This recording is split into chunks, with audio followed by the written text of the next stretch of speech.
You know that feeling when something perfectly clicks into place? Imagine finding a rusted, neglected typewriter sitting at a dusty flea market.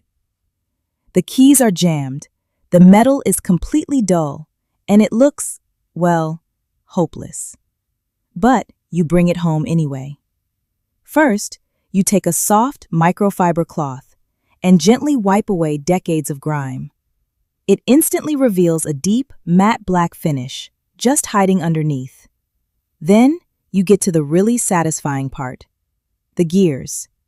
You carefully apply a single drop of oil right onto the main carriage track. Just one drop. Suddenly, you push the carriage, and it glides. It slides across with this smooth, buttery precision. You can almost feel the tension releasing in your own shoulders. Next, the keys. You take a tiny, brass wire brush and gently scrub the metal arms. They shine up instantly, catching the afternoon light perfectly. And finally, the moment of truth.